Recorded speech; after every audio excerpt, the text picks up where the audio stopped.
name is Kelsey Barden, and I'm the owner and operator of Yoga Floats. Stand-up paddle yoga is a fairly new activity. It's been around for a couple of years, and it's gaining more popularity as more people are starting to learn about it. So it's basically combining yoga and taking it to water, in this case the ocean, and practicing on a board, a stand-up paddle board.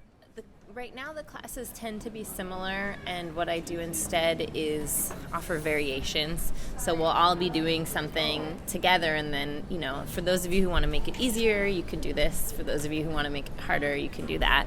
So letting people kind of work at their own level. When I was first introduced to stand-up paddle yoga, I was really excited about it and wanted to do it, but classes were like around $40. And, in my mind, I wanted it to be sort of like a weekly activity that I could do all the time. And I'm like, I can't afford $40 every time. So I have a Kama discount where classes are as low as like $18, which is really comparable to what you'd pay to go to a yoga studio. And so I think you would be able to come every week or a couple times a week, however it works with your schedule, with the Kama rates. And then with it being accessible to everyone, I've tried to make sort of the image of Yoga Floats very welcoming, because it's very intimidating for a lot of people, and so I don't want people to think that you have to be an expert at yoga or you have to be totally comfortable and an expert at stand-up paddling. So I wanted to make sure that people know that you don't have to have a background in either of those, really.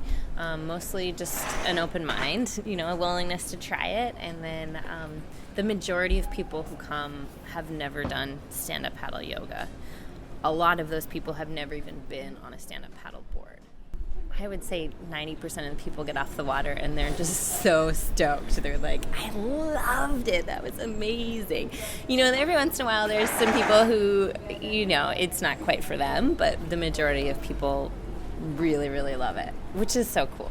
It's fun to share that experience with them and have people be happy about it. I would say the most important part to know is that it's not as hard or as intimidating as people may think, and it's just a lot of fun. And it's really nice to be outside on the water, doing your yoga practice that way. I think that's the most important part for me. It's just to have fun. And people fall in, and it's okay. The water is warm, and you don't hurt yourself, so it's good fun.